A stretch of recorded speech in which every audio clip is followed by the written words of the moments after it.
నమస్తే, నా పేరు తేజస్విని. బీసీఎన్ న్యూస్ కి స్వాగతం. ముందుగా ముఖ్యాంశాలు. సీఎం చంద్రబాబు సమక్షంలో వేర్వేరు సంస్థలతో మెప్మా సెర్ప్ ఒప్పందాలు. నేషనల్ ఇన్స్టిట్యూట్ ఆఫ్ ఓషన్ టెక్నాలజీతో ఒప్పందం. రాష్ట్రంలో అధ్వానంగా మారిన 6054 కిలోమీటర్ల రోడ్లను 2500 కోట్లతో అభివృద్ధి చేస్తున్నామన్న మంత్రి నిమ్మల. జగన్ పాలనలో రహదారులు నరకానికి మార్గాలుగా మారాయని ధ్వజం. రాజమండ్రిలో కల్తీపాల ఘటన బాధితులను పరామర్శించిన పీఎస్సీసీ అధ్యక్షులు వైఎస్ షర్మిల. మృతులకు ఒక్కొక్కరికి 25 లక్షలు ఆర్థిక సహాయం ఇవ్వాలని డిమాండ్.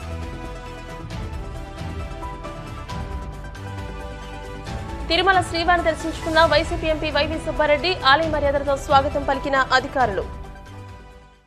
ముఖ్యమంత్రి చంద్రబాబు సమక్షంలో వేరువేరు సంస్థలతో పట్టణ ప్రాంతాల పేదరిక నిర్మూలన సంస్థ మెప్మా, గ్రామీణ పేదరిక నిర్మూలన సంస్థ సెర్ప్ పలు ఒప్పందాలు కుదుర్చుకున్నాయి. సముద్రపు నాచుతో ఉత్పత్తుల తయారీకి 500 మంది మహిళలకు శిక్షణ ఇచ్చేలా నేషనల్ ఇన్స్టిట్యూట్ ఆఫ్ ఓషన్ టెక్నాలజీతో ఒప్పందం కుదిరింది. రాష్ట్రంలో స్వయం సహాయక సంఘాల మహిళలకు ఆర్థిక స్వావలంబన కల్పించే దిశగా వివిధ సంస్థలతో సెర్ప్, మెప్మా ఒప్పందాలు చేసుకున్నాయి. చంద్రబాబు నాయుడు సమక్షంలో 36 కీలక ఒప్పందాలు చేసుకున్నాయి.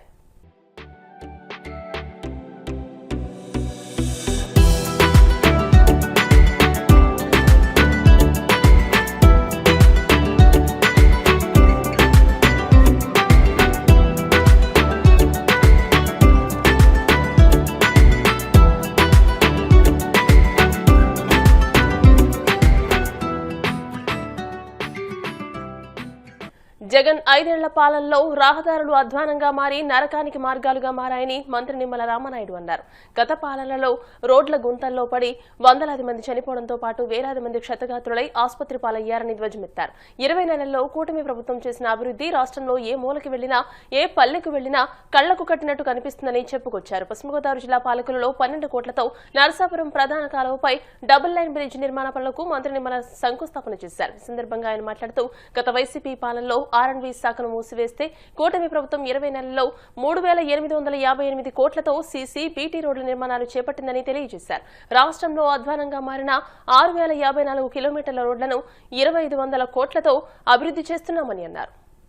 ఈ రాష్ట్రంలో తెలుగుదేశం, జనసేన, బీజేపీ ప్రభుత్వం ఎన్నో అభివృద్ధి కార్యక్రమాలు ఇవాళ నా నియోజకవర్గంలోనే కాదు, ఇవాళ రాష్ట్రంలో కూడా పెద్ద ఎత్తున అభివృద్ధి కార్యక్రమాలు చేస్తూ ఉన్నారు. అందుకు ఉదాహరణ మనం చూసాం. ఆర్ఎన్బి శాఖ నాకు తెలుసుండి 1924లో ఉందో లేదో తెలియనిటువంటి పరిస్థితి. ఆర్ఎన్బి శాఖ మూత వేసారేమో అనిపించేది. దానికి ఎక్కడికో పోవక్కర్లా, ఇక్కడే మీరు లారీ స్టాండ్ దగ్గర నుంచి మీరు పెనుగొండ వెళ్తే, నిన్ననే ఒక మీటింగ్లో కావాలి ఒక ఆయన చెప్తూ ఉన్నాడు, గతంలో పురిటి నొప్పులు అంటే మహిళలకే వచ్చేవి, జగన్మోహన్ రెడ్డి రోడ్ల మీద మగవాళ్ళకు కూడా నొప్పులు వచ్చేటువంటి పరిస్థితి వచ్చింది అని చెప్పి. అంటే అటువంటి పరిస్థితి 5 సంవత్సరాల వాళ్ళ పాలనలో చూసాం. ఆ రోజు కూడా నాకు తెలిసి ఎంతోమంది చనిపోయారు ఇక్కడ గోతుల్లో పడి. ఎందుకంటే ఇక్కడ కూడా మా 28వ వార్డులో కూడా మన తెలుగుదేశం పార్టీ గారికి గోతుల్లో పడి జున్నూరు దాటాక చనిపోయినటువంటి పరిస్థితి. అదే మట్టపూర్లో ఒక అబ్బాయి అతను చనిపోయిన పరిస్థితి. ఇట్లా చెప్పవలసి వస్తే ఆ గోతుల్లో పడి తలకు దెబ్బ తగిలి ఎంతోమంది, నాకు తెలుసున్న వాళ్ళే 10ల మీద ఉన్నారు, 100ల మీద ఉన్నారు, ఇవాళ రాష్ట్రంలో వేల మీద ఉన్నారు. రాష్ట్రంలో ఎంతోమంది చనిపోవడం, ఎంతోమంది క్షతగాత్రులే ఆసుపత్రుల్లో చేరడం.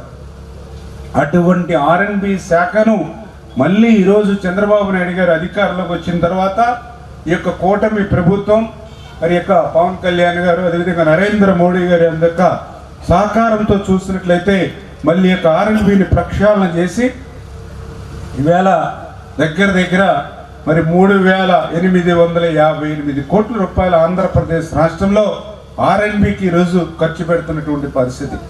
గుంతలు లేనిటువంటి రోడ్లని ఈవేళ ఆంధ్రప్రదేశ్ రాష్ట్రంలో మళ్ళీ మనం నిర్మాణం చేసుకుంటూ వస్తూ ఉన్నాం.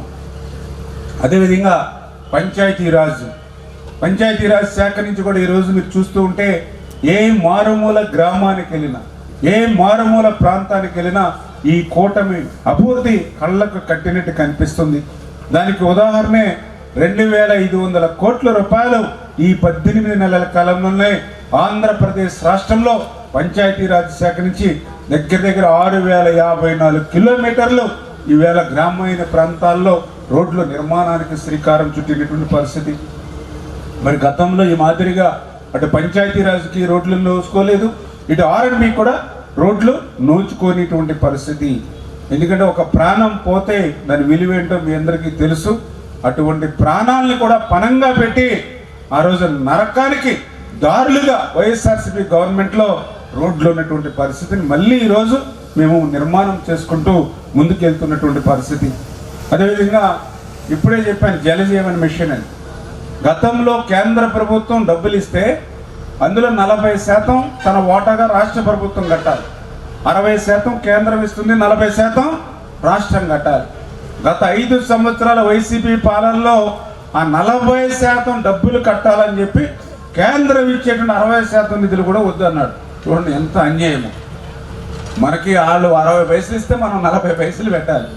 ఈ 40 పైసలు పెట్టడం ఇష్టం లేక జగన్మోహన్ రెడ్డి గారు కేంద్రం మనకి ఇచ్చేటువంటి 60 పైసలు కూడా వద్దనుకుంటే జలజీవన్ మిషన్ మూలన పడిపోతే మళ్ళీ ఈరోజు చంద్రబాబు నాయుడు గారు, పవన్ కళ్యాణ్ గారు, నరేంద్ర మోడీ గారిని కన్వీన్ చేసి అది వాస్తవంగా 2024కే జలజీవన్ ముగుస్తూ ఉంటే మన రాష్ట్రంలో జగన్మోహన్ రెడ్డి చేసిన అన్యాయాన్ని ఆయనకి వివరించి 2027 వరకు జలజీవన్ని పొడిగించడం ద్వారా దగ్గర 17,000 కోట్ల రూపాయల పనులు ఈవేళ ఆంధ్రప్రదేశ్ రాష్ట్రంలో జలజీవన్ ద్వారా మనం చేసుకుంటూ ఉన్నామని అంటే గత ప్రభుత్వం మరి ఈ ప్రభుత్వానికి ఉన్నటువంటి తేడా, మీ ఆరోగ్యం మీద ఈ ప్రభుత్వానికి ఉన్నటువంటి దూరదృష్టి, ఇవన్నీ కూడా మిమ్మల్ని గమనించమని. రాజమండ్రిలో కల్తీపాల ఘటన బాధితులను ఏపీసీసీ అధ్యక్షురాలు వైఎస్ షర్మిల పరామర్శించారు. ఈ సందర్భంగా ఆమె మాట్లాడారు. కల్తీపాల ఘటనలో మృతులకు ఒక్కొక్కరికి ప్రభుత్వం 25 లక్షలు ఆర్థిక సహాయం ఇవ్వాలని డిమాండ్ చేశారు. ఈ ఘటనలో 11 మంది మృతి చెందారని తెలియజేశారు. లైసెన్స్ లేకుండా సదరు వ్యాపారి పాలు పోస్తున్నారని అన్నారు. 11 సంవత్సరాలుగా ఇలాంటి పాలను ప్రజలకు పోస్తున్న ప్రభుత్వాలు ఎందుకు పట్టించుకోలేదని ప్రశ్నించారు. జగన్ కల్తీపాల బాధితులను ఎందుకు పరామర్శించలేదని నిలదీశారు. జగన్ కేవలం బల ప్రదర్శనలు మాత్రమే చేస్తారని, తన సైతాన్ సైన్యం కోసమే యాత్రలు చేస్తారని ఎద్దేవా చేశారు. రాజమండ్రిలో కొద్ది రోజుల క్రితం కల్తీ అయిన పాల వల్ల 11 మంది చనిపోవడం జరిగింది. ఇంకా చాలా మంది వాళ్ళని చూడ్డానికి ఈరోజు ఇక్కడికి రావడం జరిగింది. మన రాష్ట్రంలో గమనిస్తే పాలు కల్తీ, నెయ్యి కల్తీ, మద్యం కల్తీ, వాగ్దానాలు కల్తీ, అసలు మొత్తం పాలన కల్తీ. ఇది ఈరోజు ఆంధ్ర రాష్ట్ర పరిస్థితి. వరలక్ష్మి మిల్క్ వెండర్ అని ఒక డైరీ సంస్థ మిల్క్ సప్లై చేసేది. 11 సంవత్సరాలుగా అన్లైసెన్స్డ్ వెండర్, అంటే లైసెన్స్ లేదు ఈ వెండర్కి, అన్లైసెన్స్డ్ వెండరు మిల్క్ సప్లై చేస్తూనే ఉన్నాడు. ఏ డిపార్ట్మెంట్ ఏ యాక్షన్ తీసుకోలేదు. మొన్న ఈ మధ్య ఇథిలిన్ గ్లైకాల్ అని కూలెంట్ కు వాడే ఒక కెమికల్ మిల్క్ లో కలిసి ఏకంగా 11 మంది చనిపోవడం జరిగింది. 9 మంది ఇంకా పోరాడుతున్నారు. వీరిలో 5 మంది కండిషన్ చాలా క్రిటికల్ గా ఉంది. ఇద్దరైతే బిడ్డలు, 5 సంవత్సరాల లోపల బిడ్డలు. ఇది ఎంత షాకింగ్ గా, ఎంత భయంకరంగా ఉంది అంటే వినడానికి కూడా ఇది నిజంగానే పాల వల్ల ఇది జరిగిందా అని ఆ పేషెంట్లను చూస్తుంటే వాళ్ళకి ఏ మెడికల్ హిస్టరీ లేదు. ఇంతకు ముందు శుభ్రంగా ఉన్న ఆరోగ్యాలు కూడా డయాలసిస్ ట్రీట్మెంట్ జరిపించుకునే పరిస్థితికి, ఆర్గన్స్ షట్ డౌన్ అయిపోయే పరిస్థితికి, వెంటిలేటర్ల మీద ఉండే పరిస్థితికి వాళ్ళ ఆరోగ్యం ఇలా దిగజారిపోయింది అంటే ఇది నిజంగానే చాలా చాలా ఆశ్చర్యం. Very very unfortunate.